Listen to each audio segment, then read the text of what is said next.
Assalamualaikum warahmatullahi wabarakatuh. Salam dan bahagia untuk kita semua.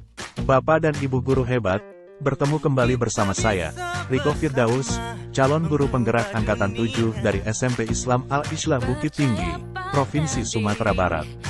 Pada kesempatan kali ini saya akan menampilkan kegiatan aksi nyata yang telah saya lakukan di sekolah tentang budaya positif di sekolah.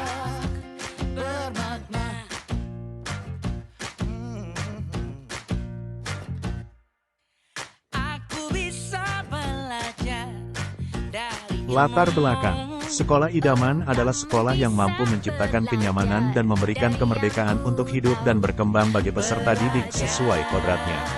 Sekolah tersebut terhindar dari segala macam bentuk penindasan, bullying, kekerasan dan pemaksaan terhadap warga sekolah khususnya peserta didik. Sekolah tersebut akan berusaha sekuat tenaga untuk menciptakan suasana yang penuh dengan keharmonisan dan pembiasaan budaya positif.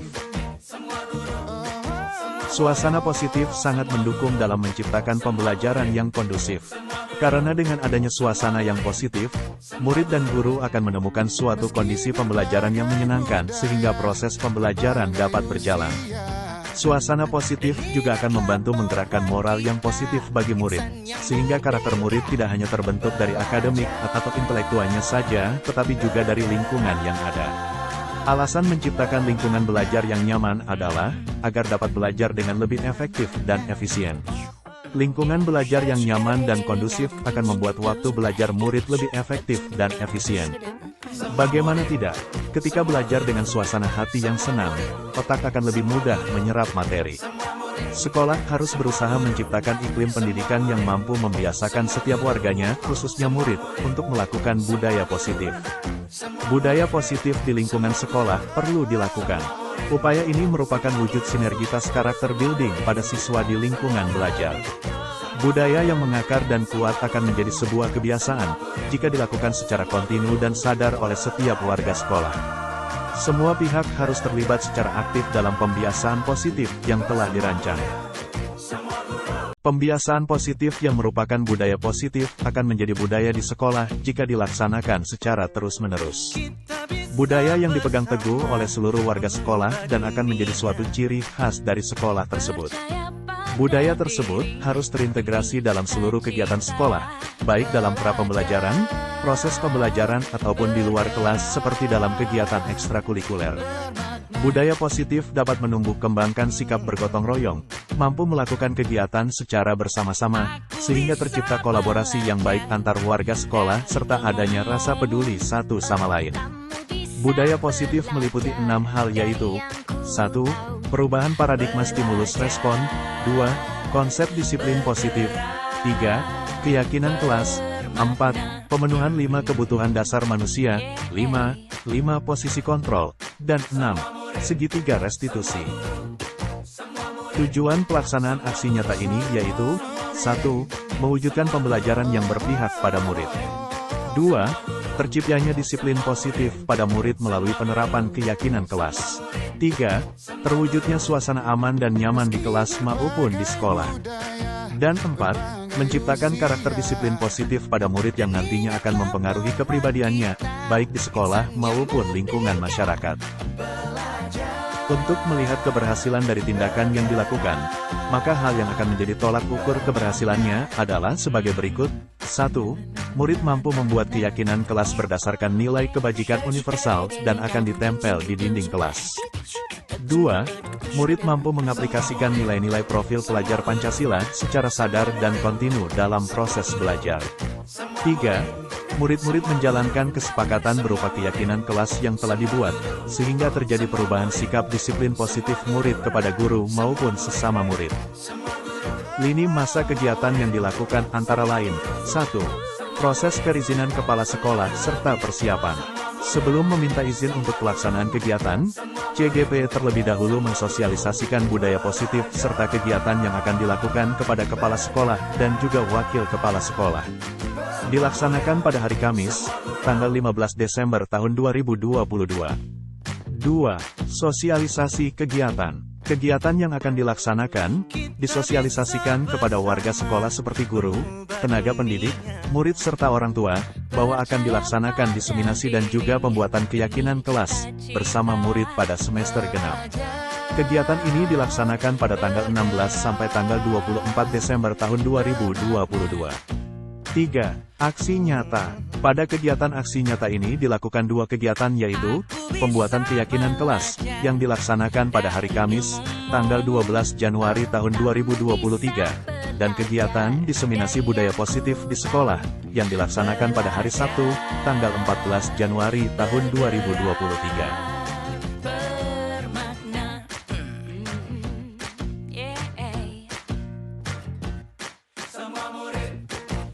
Faktor pendukung keberhasilan kegiatan antara lain, 1. Adanya dukungan dari kepala sekolah, rekan sesama guru, tenaga kependidikan serta orang tua murid.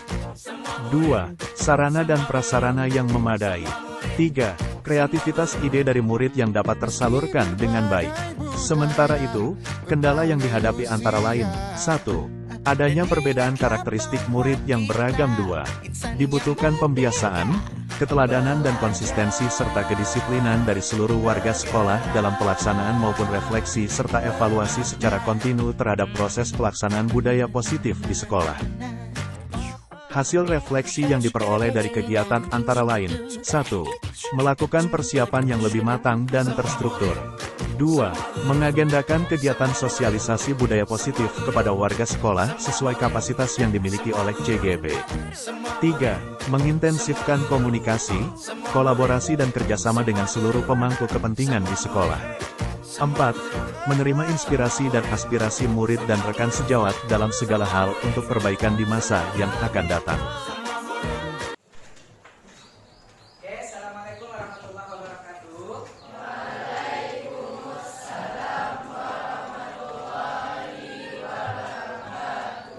Selamat pagi Anda semuanya.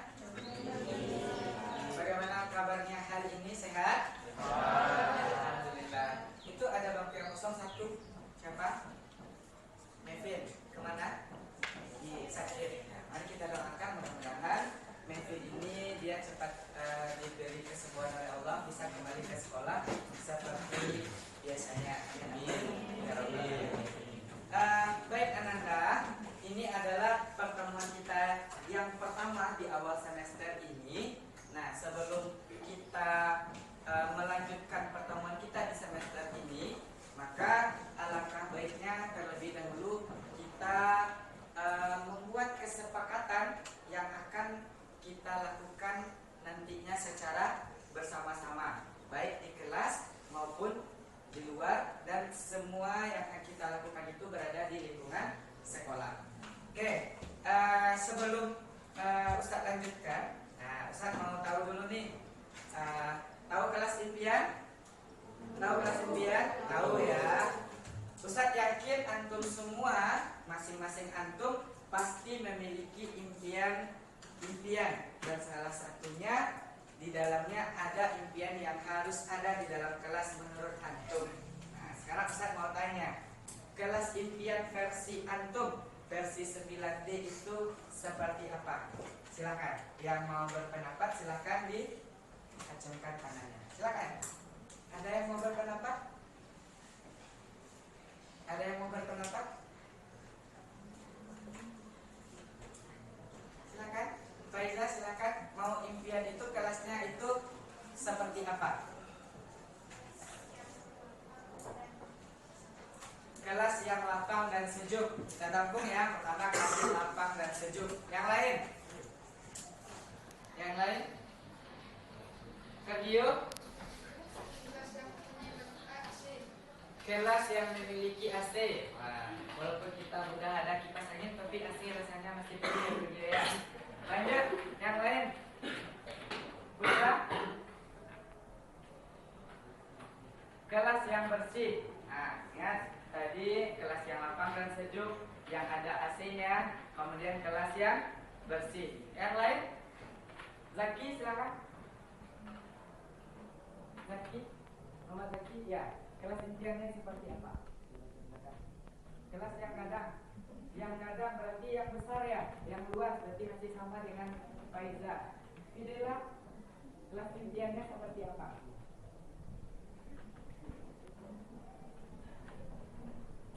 Hah? Yang ada AC-nya sama, yang lain yang berbeda. Putra, kelas yang bagaimana impiannya? Nadira, yang ber-AC. Raise your hand please. Ayo. Beda. Kelas yang seperti apa impiannya? Yang menyediakan gelas. Oh iya, karena galonnya ada, tapi gelasnya belum ada. Nah, kayak apa lagi? Faiza. Hah? Ada tanaman gantung. Oke, yang lain? Yang lain? Oke, Faru.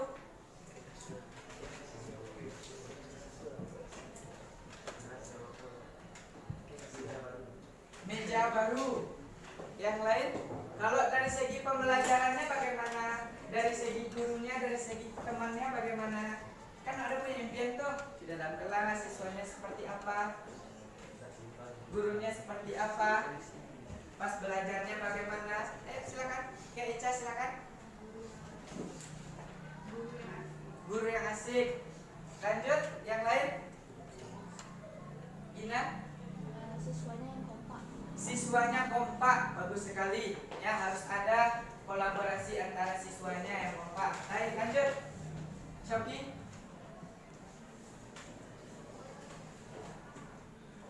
Dari segi kenyamanannya mungkin, dari segi K3-nya, K7-nya, bagaimana? Oke, Abdullah silakan. Anda belajar di luarnya. Yang lain? Oke, Rehan. Kelas yang rapi dan bisa membuat kita nyaman dalam belajar. Lanjut, ada lagi? Ada lagi? Nabil? Kelas yang bagaimana? Impiannya, kelas impiannya. Tidak ada punya kelas impian. Alif, silakan Alif. Mempunyai jam dinding. Jam kita ada, tapi baterainya habis ya. Habis, silakan Bi. Keramik baru. Oke, itu kan tadi udah banyak ya. Ada yang dari segi fisiknya, kemudian ada dari segi kenyamanannya, gurunya asik, siswanya kompak. Itu kan banyak itu, ya. Banyak di antara anak-anak saat itu yang memiliki kelas-kelas impian. Nah, sekarang menurut antum dari sekian banyak yang kita sebutkan tadi mengenai keyakinan kelas, dari kelas impian tadi, coba menurut antum bagaimana cara kita mewujudkan kelas impian tadi? Yang pertama mungkin tadi kelasnya luas, sejuk, kemudian membuat kita nyaman di dalamnya karena tapi kemudian gurunya asik, siswanya kompak. Bagaimana cara kita mewujudkannya? Coba. Gimana Putra? Ayo silakan. Bagaimana menurut antum, Gina? Tadi Gina nyebutkan kelasnya gimana Gina? Siswanya kompak. Bagaimana cara mewujudkannya? Kalau menurut Gina, siswa yang kompak itu seperti apa cara mewujudkannya? Sikap kepedulian yang tinggi.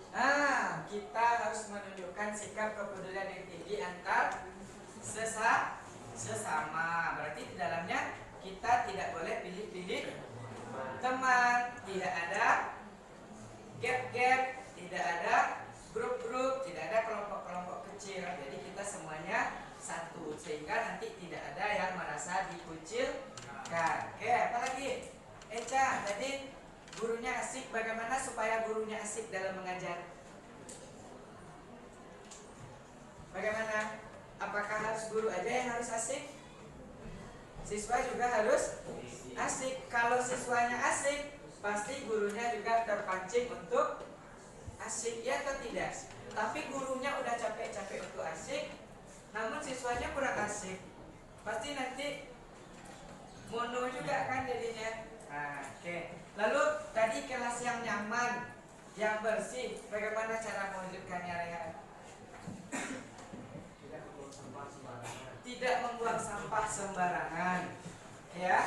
Nah, kemudian banyak hal-hal yang bisa kita lakukan untuk mewujudkan kelas impian sesuai dengan impian Ananda masing-masing.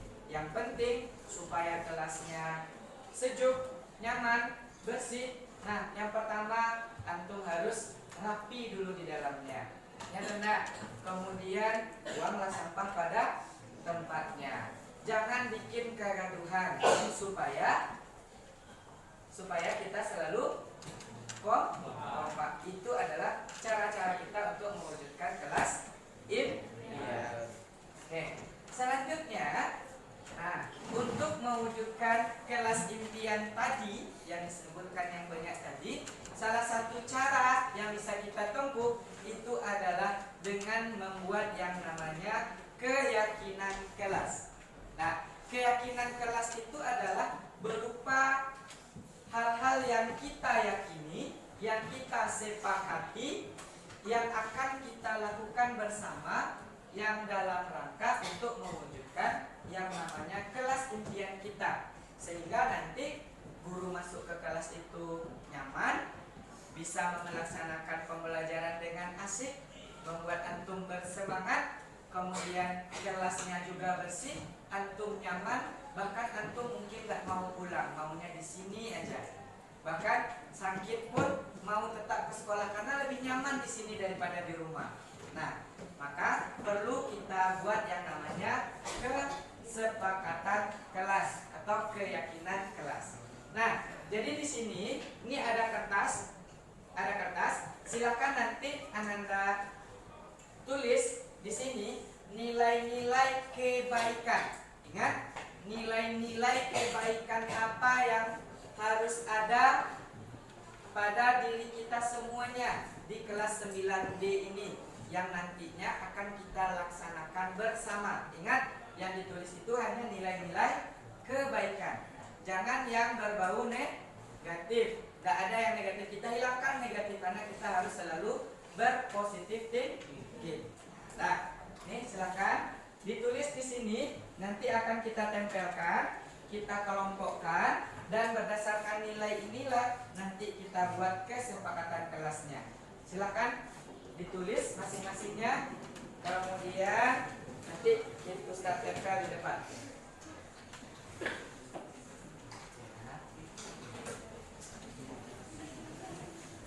Ini dibagikan saja.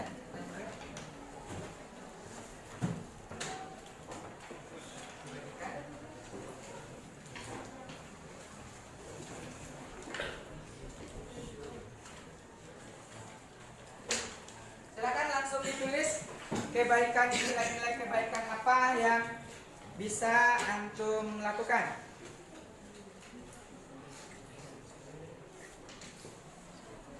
Yang apa yang harus kita lakukan yang ada di kelas atau selama berada di sekolah. Oke, silakan ditulis. Bagi yang sudah, langsung ditempel ke depan. Bagi yang udah, langsung ditempel ke depan.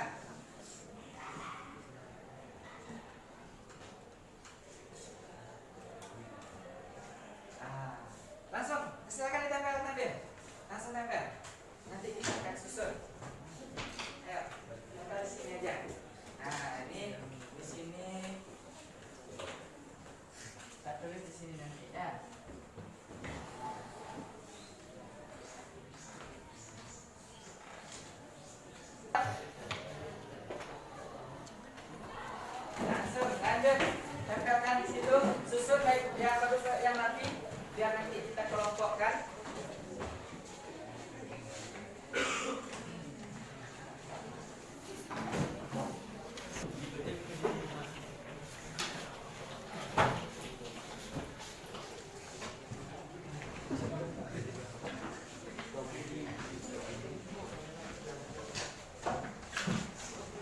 Oke.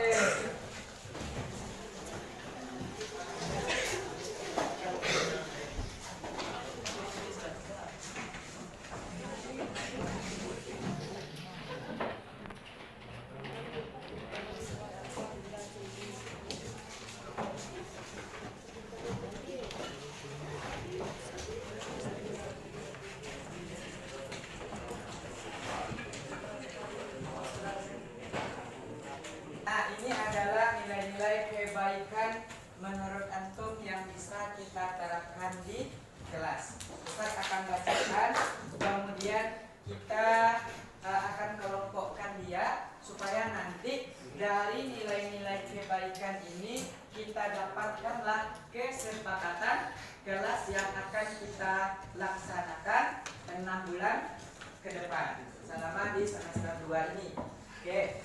Nah, di sini ada tidak saling membuli, tidak memilih-milih teman. Nah, berarti kita kelompokkan. Ini di sini menghargai satu sama lain. Berarti masih sama ya. Kemudian penuh kejujuran. Nah, kejujuran berarti satu pula dia. Piket kelas benar dilakukan secara adil sesuai jadwal. Berarti ini apa ini? Kalau dia secara adil dan jujur, 4 ini piket kelasnya bertanggung jawab. Nah, berarti dia satu pula. Nah, menjadikan siswa yang kompak, tidak boleh saling mengejek. Berarti tidak saling ini tadi ya. Kompak dalam belajar dan berteman. Wah, masih banyak ini. Kita saling menghargai, masih di sini. Pause saja, Mei. Oke, Nanda. Nah, ini udah saya kelompokkan ya. Nilai-nilai kebaikan yang menurut antum harus kita laksanakan bersama. Nah, di sini Ustadz setelah dibaca ini ada satu ya. Nah, mana dia tadi ya? Nih. Yang ini kelas impiannya, ya bukan kelas impian nih, 2 ditulisnya. Satu kelas impian, satu lagi nilai kebaikan. Nah, di sini dituliskan masuk kelas tepat waktu. Berarti nilai apa di situ yang harus ada itu? Disiplin. Bagaimana caranya? Datang tepat waktu. Nah, berarti di sini kita buat di sini pertama disiplin, datang tepat waktu. Jadi kita pertama harus menunjukkan sikap disiplin kita. Kemudian di sini ada lagi, di sini Ustaz baca, mana dia tadi ya?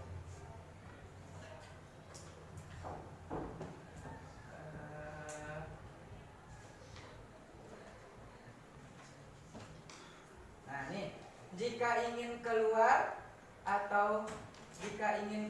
kelas atau mau berbicara kepada guru, permisi kepada guru di dalam kelas. Nah, berarti itu apa itu? Etika dalam berbicara.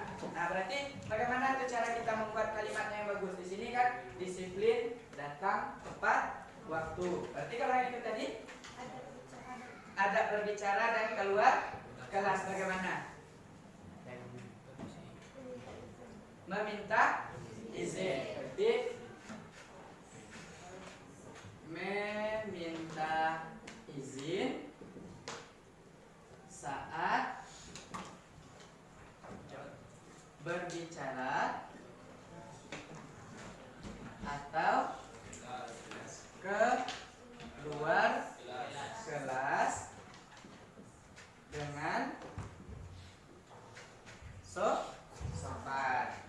Dan di situ apa katanya? Mengangkat tangan.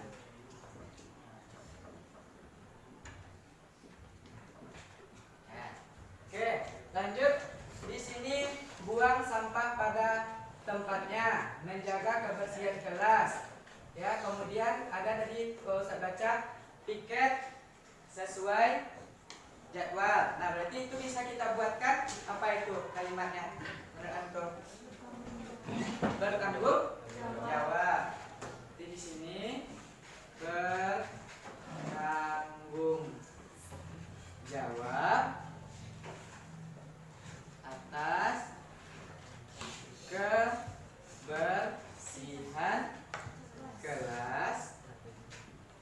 Nah, kita buat keterangannya di sini. Piket sesuai jadwal dan buang sampah di atau pada tempatnya.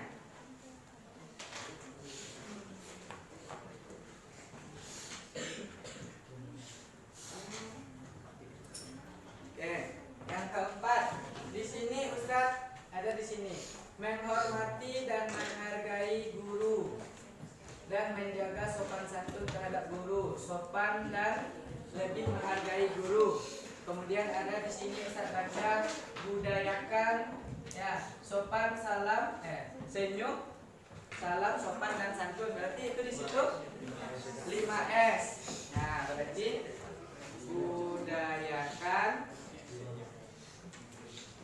5S. Senyum, salam, sapa, sopan dan santun. Kemudian di sini menghormati dan menghargai orang lain. Ada di sini menghargai guru, kemudian ada menghargai teman di sini. Menghargai perbedaan yang ada di kelas, tidak membeda-bedakan teman. Nah, ini semuanya satu ini. Nah, bagaimana kalimatnya itu? Menghargai orang lain.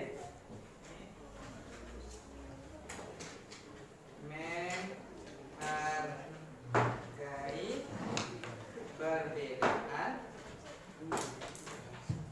dan menghormati orang lain. Kemudian tidak saling bully, berarti masih menghargai perbedaan. Di sini penuh kejujuran, peduli terhadap sesama. Berarti apa itu? Jujur. Ya. Yang keenam, apa tuh kalimatnya?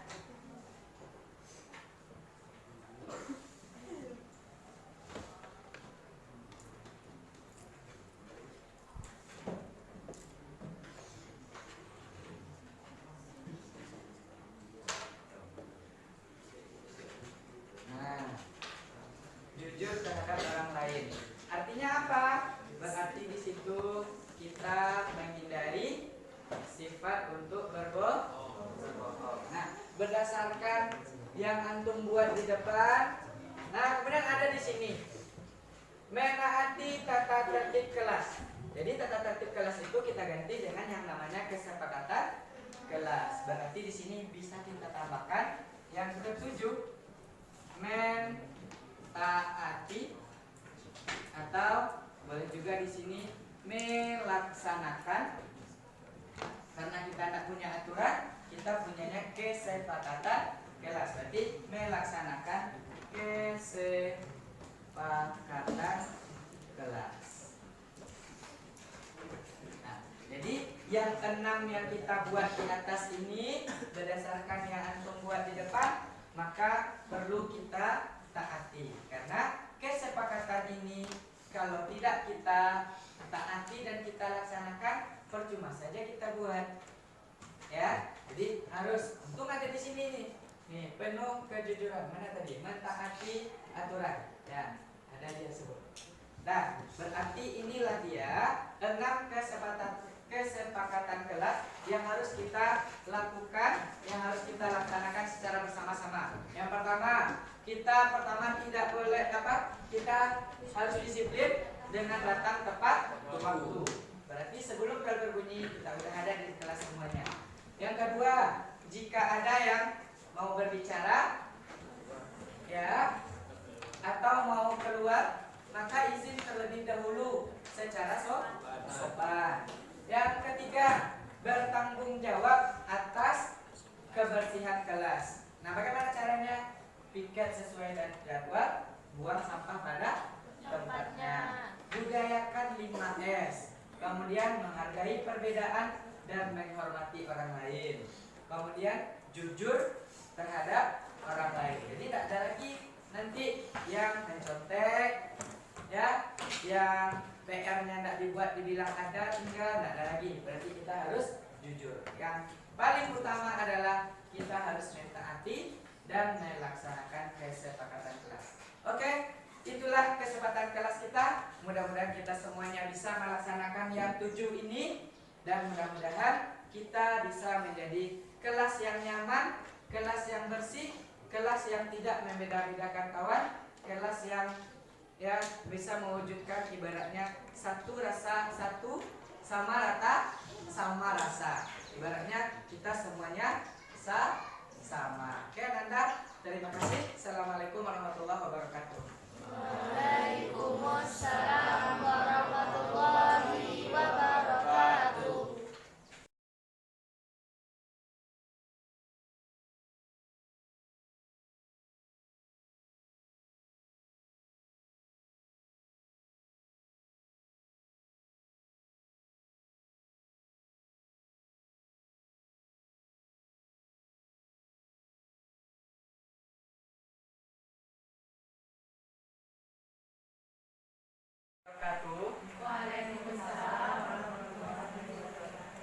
Sebelumnya perkenalkan, saya adalah Diko Firdaus, calon guru penggerak angkatan 7 dari SMP Islam Al-Islam Bukit Tinggi.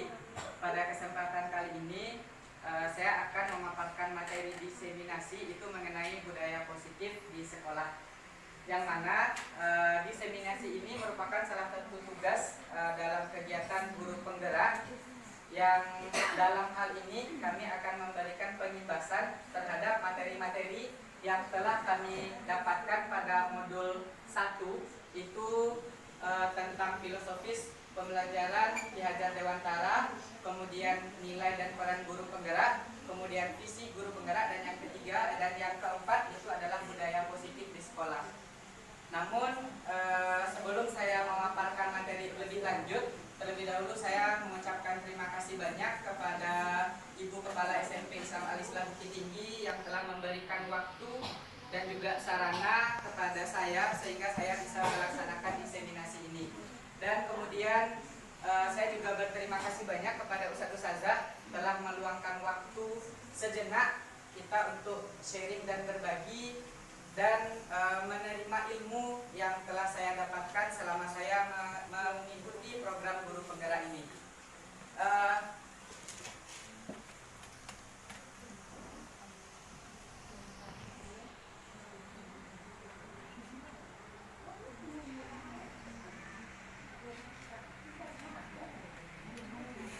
Oke, sebelum saya lanjutkan pemaparan materi ini, di sini ada beberapa pertanyaan pemantik, ya. Karena ini adalah program dari guru penggerak, maka materi yang saya paparkan ini itu ada erat kaitannya dengan kurikulum merdeka. Nah, bagaimana pembelajaran di kurikulum merdeka, kemudian apalagi sekolah kita yang insya Allah pada tahun ajaran baru besok itu sudah merupakan sekolah penggerak. Jadi bagaimana yang sebenarnya, bagaimana apa yang harus kita lakukan, maka nanti inilah materinya nanti terkait dengan kegiatan kita di tahun ajaran baru nanti. Nah, pertanyaan pemantik pertama, apa pandangan Bapak Ibu terhadap murid yang Bapak atau Ibu ajar di kelas? Mungkin ada yang bisa jawab. Mungkin penilaian dari Ustadz-Ustazah semua terhadap siswa dan siswi yang Ustadz-Ustazah hadapi di sekolah. Apa pandangan Bapak Ibu? Atau penilaian atau pemikiran? Ada yang mau menyampaikan pendapat?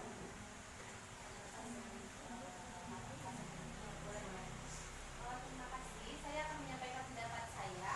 Pandangan saya terhadap murid yang saya ajar di kelas, bahwa murid-murid kita itu dengan semangat melangkahkan kakinya ke kelas, mengharapkan secercah ilmu dan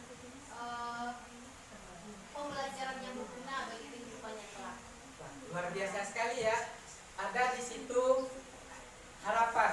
Ya, dia datang ke sekolah memiliki harapan, berarti dia memiliki sebuah keinginan. Ada di dalamnya cita-cita. Ada yang lain? Kalau saya beri pilihan, nah, Ustazah boleh memilih. Pertama, pernyataan pertama, siswa itu dia diibaratkan adalah selembar kertas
lagi?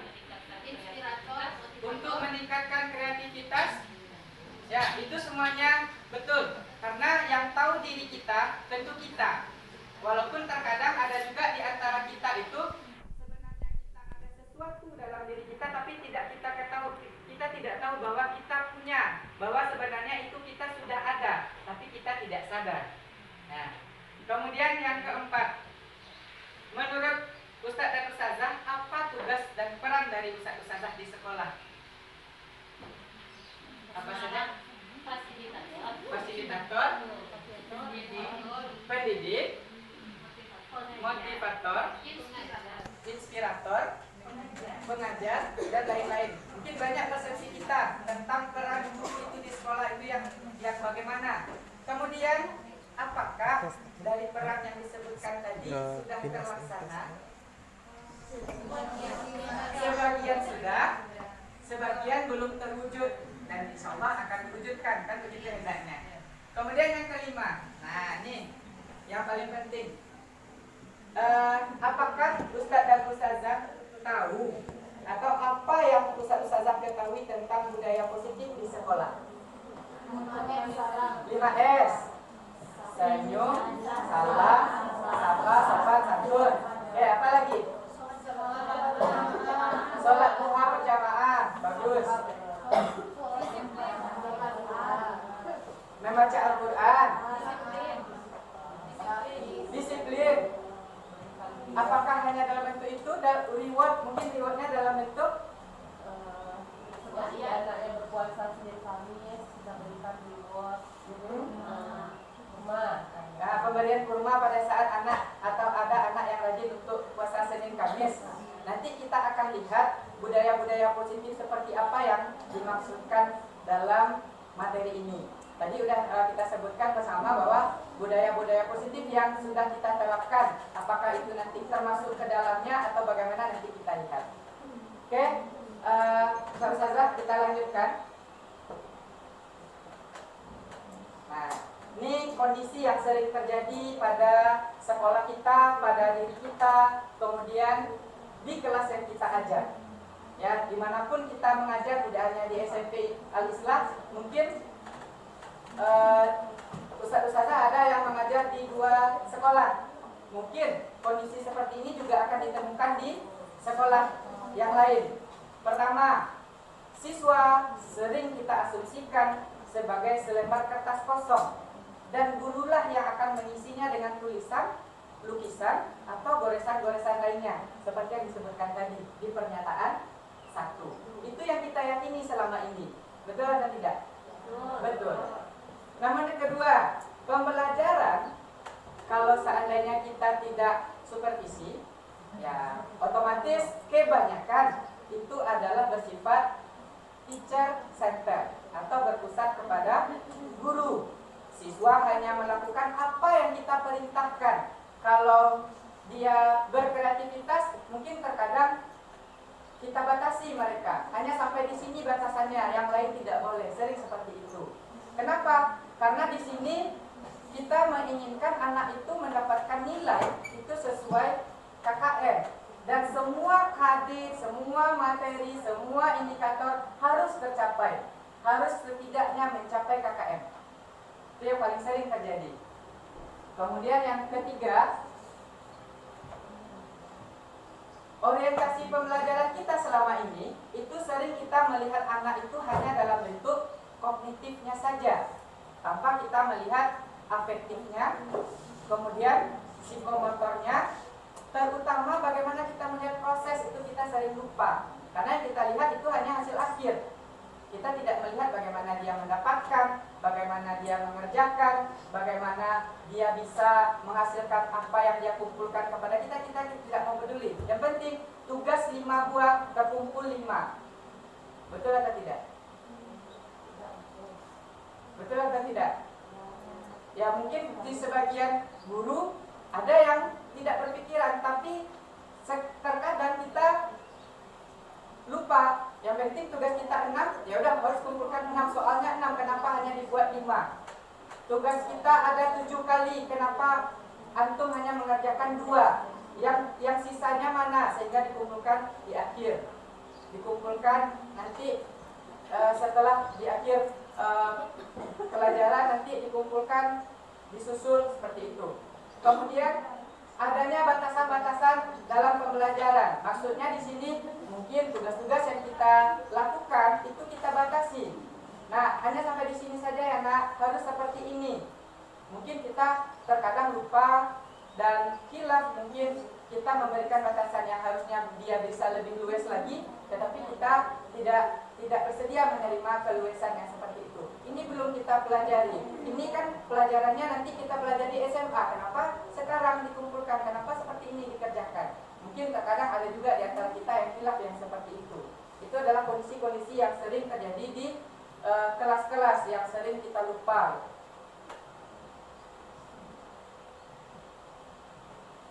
Oke. Baiklah Ustazah, kita lihat filosofis pendidikan Ki Hajar Dewantara. Nah, beberapa waktu belakangan itu gaung dilaksanakan itu pembelajaran dengan kurikulum merdeka, di mana kurikulum merdeka itu adalah siswa diberi kebebasan, guru juga diberi kebebasan, merdeka semerdeka-merdekanya, baik dari segi tata cara, administrasi, kemudian bisa jadi dalam bentuk materi merdekanya. Kenapa? Karena di sini pada kurikulum merdeka dia melaksanakan filosofi yang dihasilkan atau filosofi yang disampaikan oleh Ki Hajar Dewantara, di mana menurut Ki Hajar Dewantara tujuan pendidikan itu adalah menuntun segala kodrat yang ada pada anak agar mereka mencapai keselamatan dan kebahagiaan yang setinggi-tingginya, baik sebagai manusia maupun sebagai anggota dari masyarakat. Berarti di sini dari penyampaian tadi kita bisa lihat bahwa semua kodrat yang ada pada anak itu yang tujuan pendidikan tersebut. Kemudian Ki Hajar Dewantara di sini mengibaratkan bahwa pendidikan itu sebagai taman tempat persemaian dari benih-benih kebudayaan. Kenapa? Karena kebudayaan itu dekat sekali, erat sekali dengan pendidikan. Nah, kemudian kenapa Ki Hajar Dewantara ini mengibaratkan sekolah atau pendidikan itu sebagai tempat persemaian benih-benih? Itu karena beliau mengibaratkan ilmu yang kita berikan dalam bentuk karakter, dalam bentuk pengetahuan. Nah, itu diibaratkan benih-benih yang akan kita semai kepada anak-anak kita. Kemudian nanti kita itu adalah sebagai tukang kebunnya. Sebagai tukang kebunnya maksudnya di sini mungkin anak kita itu kita ibaratkan ada yang benihnya berupa padi, ada berupa jagung, ada berupa ubi dan lain-lain sebagainya. Dan kita sebagai petani, kita yang akan menumbuh kembangkan benih-benih tadi. Nah, setiap benih itu berbeda-beda. Tadi ada ubi, ada singkong, kemudian ada jagung, ada padi. Tata cara kita sebagai petani, tata cara kita sebagai tukang kebun pasti memiliki cara yang berbeda untuk menumbuhkan masing-masing benih tadi. Jagung tidak mungkin kita samakan dengan padi. Padi harus kita aliri dengan air. Sementara jagung dia terbiasa di tempat yang kering. Mungkin ada kita siram tapi tidak sampai terendam. Berbeda dengan padi. Begitu juga dengan anak-anak kita. Mungkin di antara anak-anak kita itu ada gaya belajarnya, ada kemampuannya yang berbeda-beda juga. Otomatis kita sebagai guru juga harus memperlakukan mereka dengan hal yang berbeda pula. Mungkin si A, dia lebih suka membaca. Berarti kita bagaimana cara kita menumbuh kembangkannya dengan memperbanyak membaca. Si B, dia lebih suka bergerak. Dia lebih suka dengan psikomotornya bergerak, berjalan ke sini, berjalan ke sini. Sehingga kita bisa menumbuhkannya. Nah, dengan cara memberikan pengajaran yang banyak melibatkan gerak. Nah, itu yang kita kenal dengan diferensiasi. Atau seperti tadi, saya tadi menyebutkan bahwa selama ini KD-nya 7 harus kita ajarkan ke 7-7-nya. Indikatornya 6 harus kita ajarkan ke 6-6-nya. Dan siswa harus paham ke 6-6 KD-nya ke 7-7 indikatornya seperti itu. Nah, tetapi di sini karena kita memperlakukan mereka dengan cara yang berbeda, diferensiasi, maka mungkin kita sesuaikan dengan pengetahuan mereka saja. Mungkin si A dia kondisinya mungkin biasa-biasa saja, si B dia agak lemah, si C luar biasa. Kita bedakan KD-KD-nya. Seperti yang kita terapkan di pembelajaran diferensiasi. Mungkin bagi anak yang lemah, tugasnya biasanya 7. Nah, kita kurangilah bobot-bobotnya. Anak yang biasa-biasa saja, kalau tugasnya 7, mungkin kita kasihkan mungkin memang 7, tetapi nah soal-soalnya atau tuntutannya tidak sebanyak anak yang luar biasa. Maka itulah tujuan pendidikan menurut filosofis Ki Hajar Dewantara ini. Dan itu erat kaitannya dengan pembelajaran di kurikulum Merdeka. Nah, sebenarnya menurut filosofis Ki Hajar Dewantara ini, anak itu kita ibaratkan itu tidak lagi kertas yang kosong sebenarnya, Ustaz-Ustazah. Di sekolah kita mengibaratkan seorang anak itu sebagai kertas yang sebenarnya sudah ada tulisan, sudah ada goresan, ya. Jadi tugas kita sebagai guru, nah di antara tulisan-tulisan tadi, tulisan dan goresan-goresan tadi itu masih kabur semuanya. Tugas kita lah sebagai guru itu menebalkan si anak. Tulisan yang ada di kertas tadi, mana yang baik itu kita tebalkan, mana yang salah kita luruskan, mana yang tidak sesuai maka itu yang kita buang. Nah, itulah tugas kita sebagai pendidik di kurikulum Merdeka ini. Jadi tidak lagi kertas kosong. Contoh, si A dia hobi menyanyi dan berbakat dalam menyanyi. Berarti bakatnya di situ, itu yang perlu kita kembangkan. Si B dia jago matematika, berarti itu yang perlu kita kembangkan.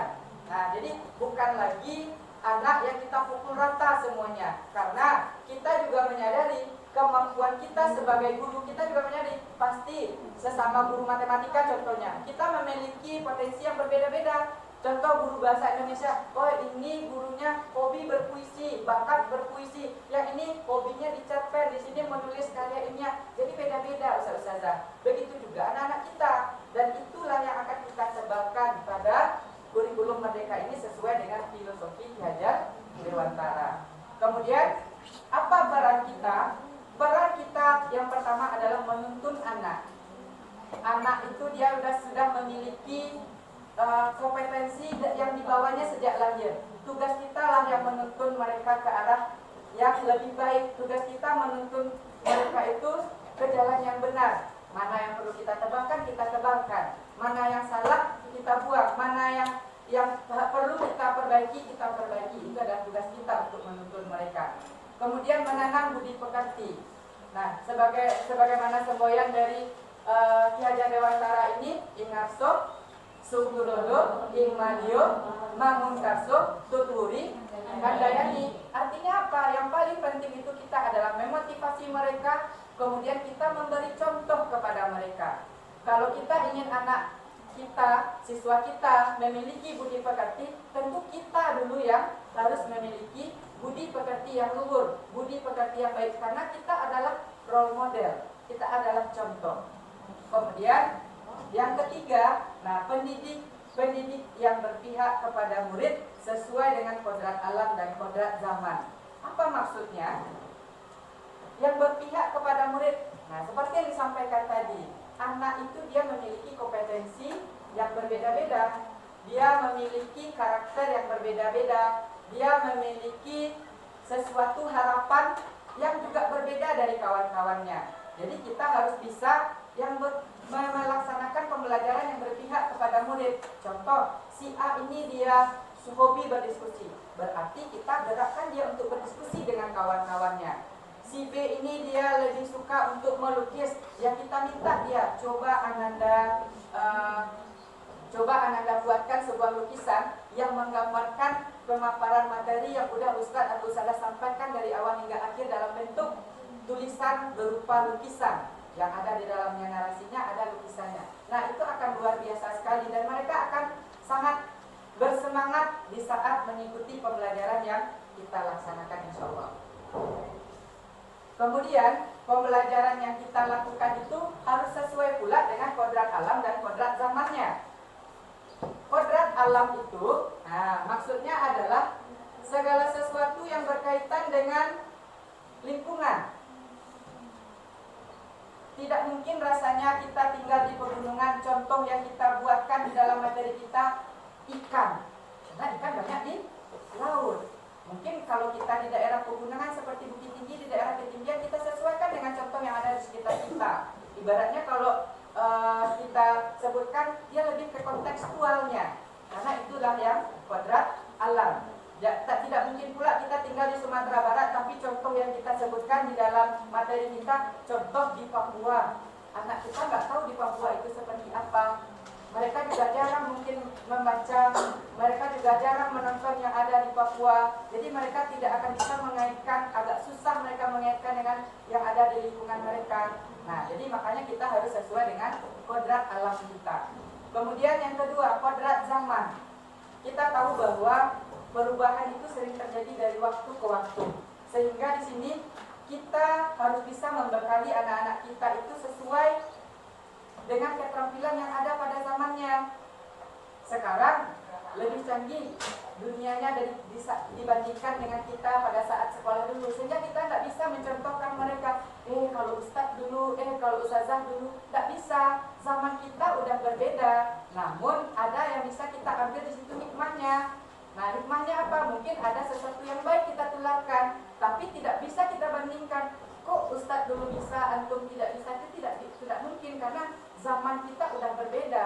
Apalagi mereka sekarang semuanya ada di genggaman tangan mereka, di gadget mereka, seperti itu.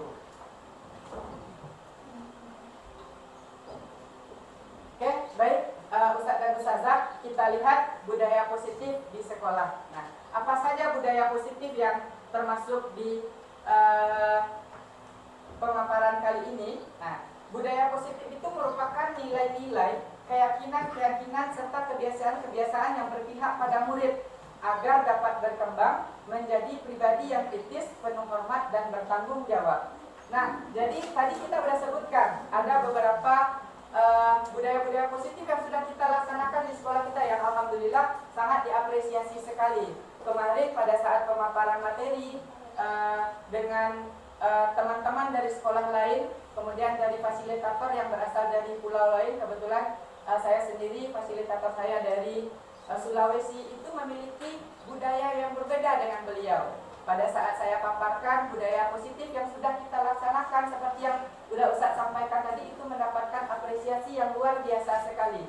Apalagi pada saat sholat duha kita serentak semuanya di musola, ada salah satu sekolah yang kemarin itu meniru, studi tiru secara tidak langsung kepada sekolah kita. Beliau bertanya, kenapa anak-anak Ustadz itu di saat sholat duha dan sholat zuhur mereka bisa berkumpul semuanya ke musola? Lalu saya ceritakan di situ. Saya ceritakan bagaimana cara kita mengumpulkan, bagaimana piket kita, Ustadz-ustadzah perjuangannya. Ada yang berdiri di WC, di pintu masuk dan keluar musola, kemudian ada yang di tangga, ada yang di lapangan. Semuanya saya ceritakan. Kalau di sekolah lain tidak seperti itu. Kenapa? Karena budaya mereka juga berbeda dengan kita. Maka setiap sekolah itu tentu memiliki kebiasaan-kebiasaan, memiliki keyakinan-keyakinan dan prinsip-prinsip yang berbeda-beda, sehingga budaya-budaya yang ada di sekolah itu juga berbeda-beda. Kemudian seperti yang kita ketahui, kalau di sekolah kita budaya positif kita sudah banyak ya Ustazah.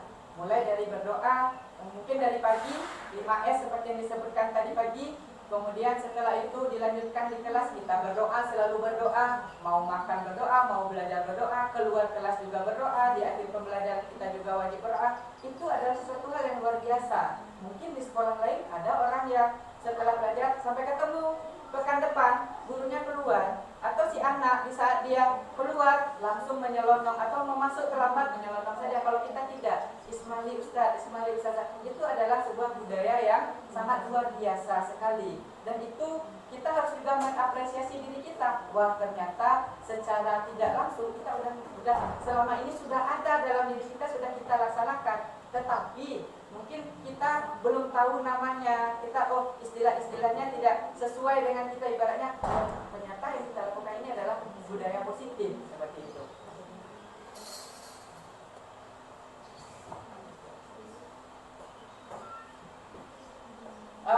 Budaya positif ini Ustazah itu erat kaitannya dengan disiplin positif. Ya, apa makna kata disiplin? Nah, menurut disitulah harus ada disiplin yang kuat. Sungguh pun disiplin itu bersifat self-disiplin. Nah, self-disiplin itu berarti disiplin dari diri sendiri, yaitu kita sendiri yang mewajibkan kita dengan sekeras-kerasnya, tetapi itu sama saja. Sebab jikalau kita tidak cakap melakukan self-disiplin ini, wajiblah penguasa lain mendisiplinkan diri kita. Apa maksudnya? Berarti disiplin itu memang kita harusnya dulu. Kemudian budaya positif yang ada di sekolah itu kita harus bisa menyadarkan siswa kita itu bagaimana dia bisa menumbuhkan disiplin diri dia sendiri dulu. Sehingga kita sebagai guru tidak perlu lagi mendisiplinkan mereka. Karena di saat kita mendisiplinkan mereka, maka banyak hal-hal yang tidak kita inginkan terjadi. Mungkin nanti akhirnya ujung-ujungnya ada siswa itu mendapatkan konsekuensi, ada dia mendapatkan hukuman. Tetapi kalau seandainya dia sudah sadar diri untuk melaksanakan disiplin positif ini, maka kita tidak perlu lagi untuk, misalnya ustaz-ustazah tidak perlu lagi nanti mengecek siapa yang terlambat, siapa yang tidak sholat duha, kalau seandainya anak-anak kita sudah disiplin. Jadi budaya positif yang terutama itu adalah bagaimana kita menumbuhkan disiplin positif pada diri siswa. Tentu sebelum kita menumbuhkan disiplin positif itu pada diri siswa, kita harus disiplin terlebih dahulu terhadap diri kita sendiri. Ya, mungkin pada saat masuk ke kelas kita juga harus tepat waktu. Kita keluar dari kelas mereka, kita juga harus tepat waktu. Itu adalah contoh seorang yang guru yang disiplin. Jangan sampai jamnya sampai jam 9, udah jam 9.15 gurunya masih di dalam, sehingga siswanya nanti udah menongkol. Lamu ustazah keluar, lamu ustaz keluar di lamu naik. Pasti itu yang ada di dalam diri mereka. Kemudian dari segi tugas, mungkin tugas-tugas seperti apa? Mungkin kita janji sama anak itu, nah kita ulangan ya, insya Allah hasilnya kita janjikan minggu depan. Kalau seandainya kita janjikan minggu depan, ya otomatis kita disiplin dengan kata-kata kita. Minggu depan ya, berarti pertemuan selanjutnya harus kita kasihkan supaya mereka juga memiliki disiplin diri. Oh, ustaz disiplin, ustazah disiplin, berarti kita juga disiplin. Karena kalau kita udah disiplin terlebih dahulu, anak-anak juga akan meniru. Mereka juga akan segan untuk melanggar yang sudah kita sepakati dengan mereka. Kemudian ustaz-ustazah, untuk menciptakan budaya disiplin ini, nanti ada kita menciptakan yang namanya itu adalah keyakinan kelas. Kenapa keyakinan kelas? Nah, karena keyakinan kelas ini berisi tentang pernyataan-pernyataan yang kita yakini itu adalah hal baik yang harus kita lakukan bersama, yang tidak boleh dilanggar oleh siapapun. Nah, kalau di sekolah kita sudah melaksanakan, sekolah kita sudah memiliki keyakinan sekolah. Apa contohnya? Contohnya di saat di awal tahun ajaran baru kita selalu melibatkan orang tua siswa untuk membuat peraturan, itu udah namanya disiplin sekolah. Lalu bagaimana konsekuensinya jika dilanggar? Nah, itu kan kita diskusikan dengan orang tua kita, dengan guru-guru, kemudian dengan siswa. Itu adalah sebuah budaya positif, dan itu juga harus kita terapkan sebenarnya di dalam kelas. Sebenarnya keyakinan kelas ini sudah pernah kita lakukan dalam bentuk kontrak belajar yang ustazah laksanakan selama ini. Namun mungkin pelaksanaannya yang berbeda. Kalau disiplin kalau seandainya untuk keyakinan kelas ini itu lebih erat kita melaksanakannya. Kita kalau kontrak belajar, kadang kita yang menyebutkan. Kalau belajar dengan ustaz, contoh, mungkin selama ini saya juga hilang karena saya tidak tahu gitu. Karena belajar dengan ustaz, tugas wajib dikumpulkan tepat waktu. Ulangan, ustaz tidak akan mengingatkan bagi yang susulan, antum yang mencari ustaz. Itu kontrak belajar, tetapi dari guru. Nah, tapi sebenarnya yang keyakinan kelas itu perlu kita sepakati bersama. Contoh, nilai-nilai kebajikan universal apa yang harus ada pada diri antum, apa kekhawatiran yang ada pada diri ananda, itu kita tuliskan. Mungkin dalam bentuk stick note, dituliskan apa keyakinan-keyakinan yang mereka yakini yang harus ada sifat-sifat kebajikan. Kemudian nanti kita kumpulkan, kita tempelkan dalam bentuk sticky note, kemudian atau di kertas selembar. Setelah itu kita sepakati apa yang perlu kita lakukan bersama. Lalu kekhawatiran-kekhawatiran apa yang ditemukan pada diri siswa. Kalau siswanya 30, kekhawatirannya mungkin ada yang sama, ada yang berbeda. Nanti apa yang harus kita lakukan supaya kekhawatiran ini tidak terjadi. Mungkin di antara anak itu dia takut terlambat contohnya. Apa khawatirnya lagi? Dia tidak bisa mengerjakan tugas.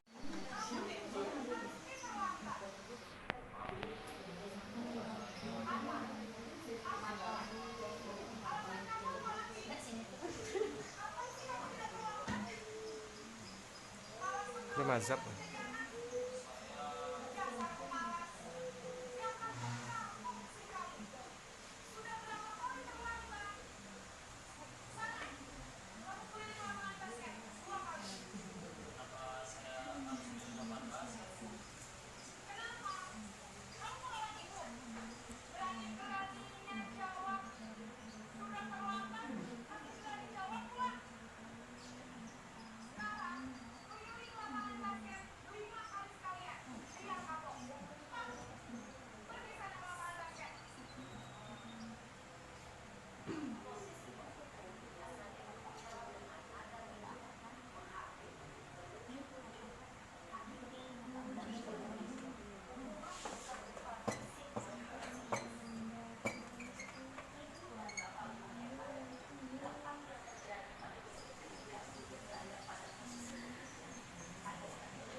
Nah, yang kedua adalah si pembuat rasa bersalah pada diri siswa.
Dia sebagai teman ya, gurunya menganggap siswanya temannya.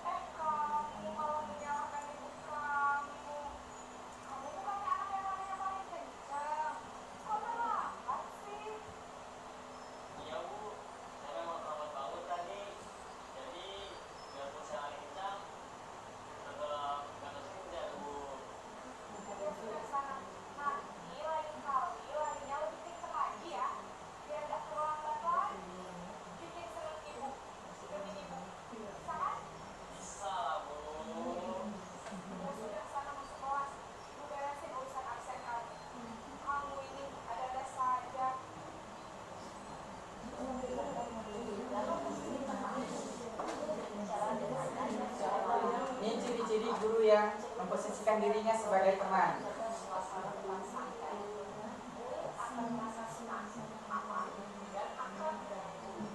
Identitas dari cinta adalah identitas sukses atau berhasil. Namun, perlu diingat, karena ini masih dorongan eksternal, maka ada faktor ketergantungan dari murid kepada orang tertentu. Di sini guru absennya, sehingga di lain waktu murid bisa berperilaku baik, namun hanya kepada orang-orang tertentu saja.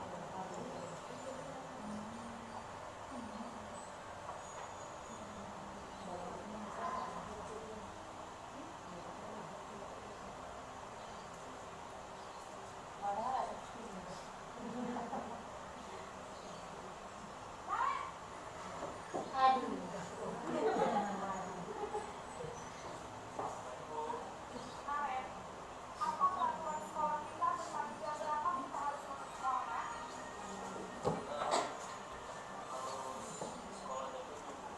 Iya betul, sekarang sudah jam 7.20. Kalian sudah tahu konsekuensinya jika terlambat hari. Saya harus tinggal kelas pas jam istirahat selama 20 menit. Iya benar, konsekuensinya demikian. Jadi nanti jam 9.30 pas istirahat, kamu harus tinggal di kelas, kerjakan tugas tambahan untuk ketinggalan kamu, ya. Baik Bu, Posisi pemantau mengandalkan penghitungan atau data untuk mengontrol murid. Guru mengarahkan murid berdasarkan peraturan dan konsekuensi. Seorang pemantau menunjukkan bahasa tubuh dan ekspresi wajah yang datar dan cenderung formal.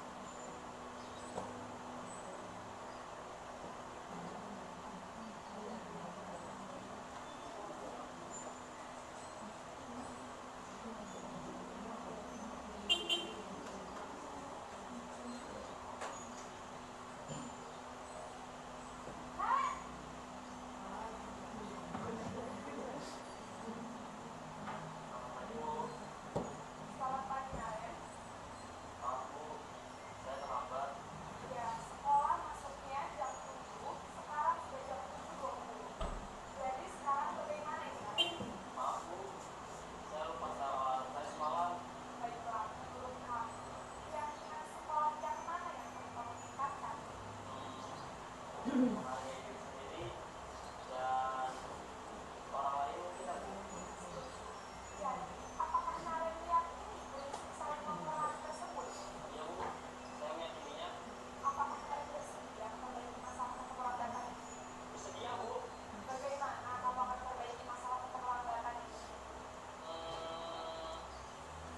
Saya akan coba untuk tidak lupa menyetel alarm saya Bu. Baik, kalau Karen lupa menyetel alarm di rumah, ada orang yang kira-kira bisa bantu mengingatkannya. Ada Bu, kakak saya, Kak Emma. Ada lagi selain Kak Emma? Selain Kak Emma, ada ibu saya. Baik, jadi yang mengingatkan Karen adalah Kak Emma dan ibu kamu ya.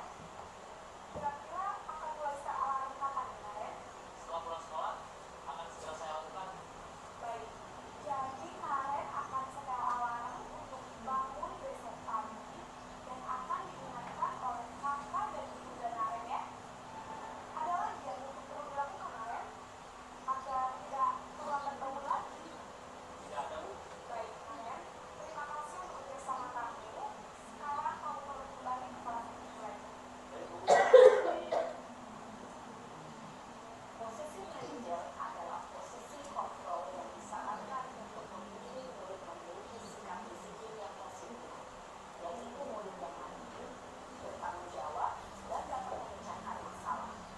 Tujuan dari posisi ini adalah agar murid dapat berhasil atas tindakannya. Guru akan dengan tulus memberikan pertanyaan-pertanyaan bermakna, sehingga membuat murid dapat belajar dari kesalahannya dan mencari sebuah solusi untuk menyelesaikannya. Ibu dan bapak guru hebat, setelah mengamati adegan kelima posisi.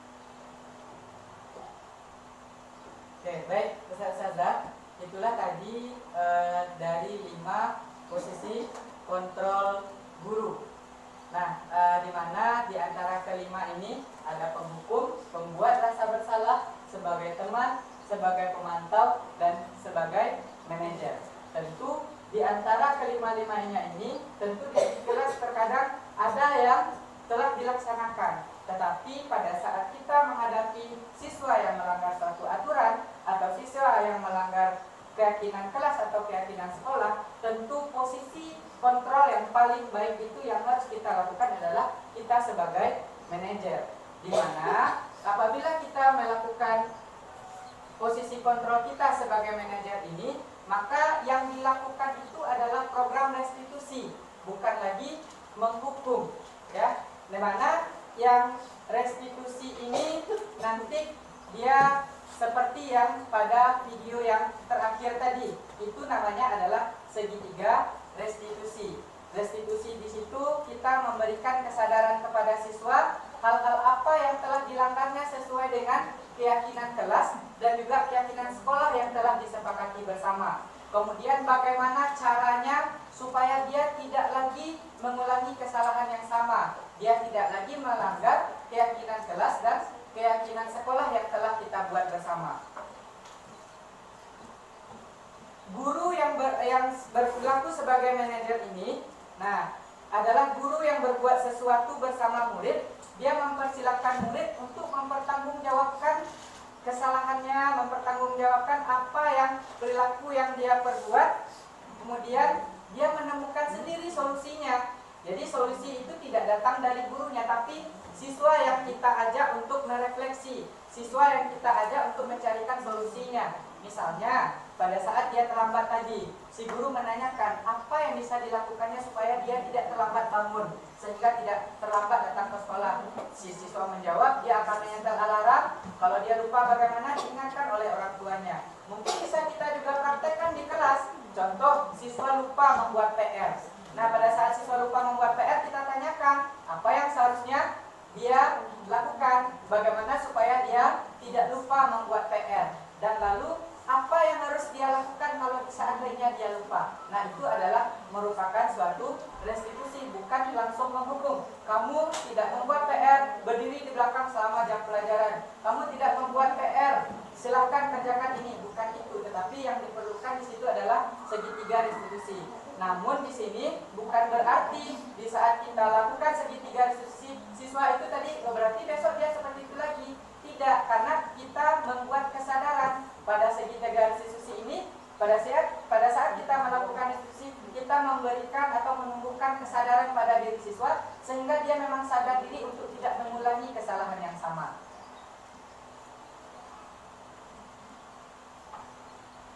Di mana restitusi ini adalah proses menciptakan kondisi bagi murid untuk memperbaiki kesalahan mereka, sehingga mereka bisa kembali pada kelompok mereka dengan karakter yang kuat. Maksudnya di sini adalah di saat kita sudah membuat suatu keyakinan kelas atau keyakinan sekolah, kemudian kita ingatkan kembali kepada mereka, keyakinan kelas dan keyakinan sekolah itu kita buat bersama atas inisiatif bersama. Di saat ada yang dilanggar, kita ingatkan mereka bagaimana dia bisa terlambat, bagaimana bisa dia melanggar keyakinan kelas, kemudian apa yang seharusnya dia lakukan. Jadi itulah yang dikatakan dengan restitusi. Nah, pada segitiga restitusi ini ada 3 hal yang bisa kita lakukan Ustazah. Apa saja? Yang pertama, kita adalah menstabilkan kesalahan. Menstabilkan kesalahan itu mungkin pada saat ada siswa yang bermasalah di kelas, mungkin kita panggil dia ke kantor atau kita panggil dia keluar. Misalnya dia terlambat, kita suruh aja duduk dulu. Setelah jam pelajaran berakhir, kita panggil dia keluar atau kita minta waktunya sebentar. Lalu kita tanya kepada mereka. Nah, itu sudah menstabilkan identitas namanya. Ibaratnya kita tidak mengintimidasi mereka, tidak membuat dia merasa malu di depan teman-temannya. Kalau kita menghukum mereka di depan teman-temannya, kita nyatakan kemarahan kita kepada dia di depan teman-temannya, otomatis dia akan merasa malu dan mengganggu mentalnya. Jadi yang perlu kita lakukan pertama adalah menstabilkan identitas. Kemudian yang kedua, itu kita validasi kesalahannya. Seperti pertanyaan si ibu tadi, keyakinan kelas apa yang sudah kamu langgar? Nah, itu adalah suatu eh, suatu tindakan yang kita lakukan untuk menanyakan tindakan dia yang salah, yang tidak sesuai dengan kesepakatan kelas atau kesepakatan sekolah. Mungkin kita bisa menguatkan dia nanti dengan kalimat, kamu pasti punya alasan mengapa kamu melakukan itu. Kamu pun pasti punya sesuatu, pasti ada terjadi sesuatu sehingga kamu terlambat. Pasti kita menanyakan seperti itu. Dan sebenarnya di saat kita menanyakan kepada siswa, selama kita sudah bertanya, kok terlambat? Apa yang terjadi? Tentu saya sudah menanyakan seperti itu. Tidak langsung, nah terlambat ya, silakan kerjakan ini, hafal itu. Mungkin kita tanyakan dulu, kenapa terlambat? Kemarin juga terlambat. Nah itu sebenarnya kita sudah melakukan restitusi ini tanpa kita sadari.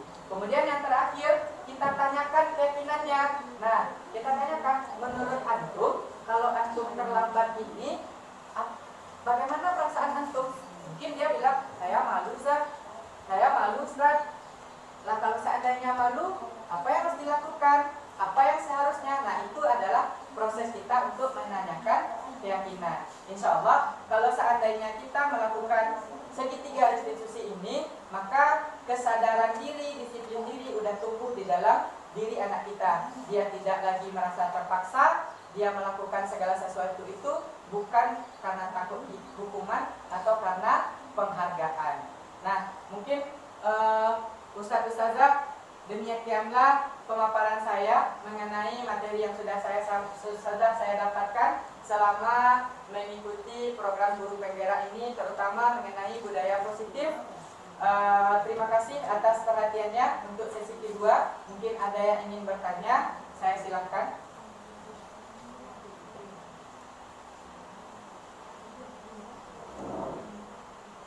Kalau ada Ustazah silakan. Kalau ada yang mau bertanya.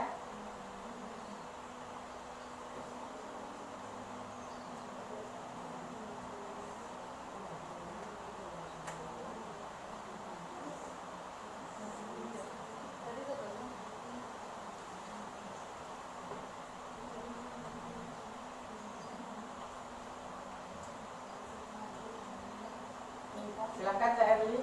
Ya, terima kasih atas kesempatannya Ustaz. Di sini saya bertanya berkaitan dengan tadi pendapat dari Ki Haji Dewantara. Tadi beliau Ki Hajar Dewantara beliau berpendapat bahwa guru itu sebagai petani, sedangkan murid adalah sebagai miliknya.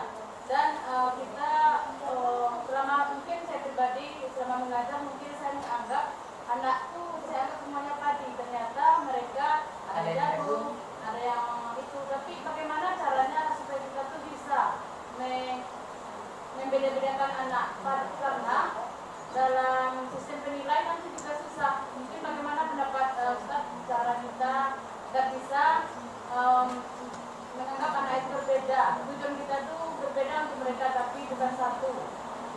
Ya, terima kasih Ustazah Erli, sebuah pertanyaan yang luar biasa yang menurut saya, nah ini ada kaitannya dengan yang telah kita lakukan.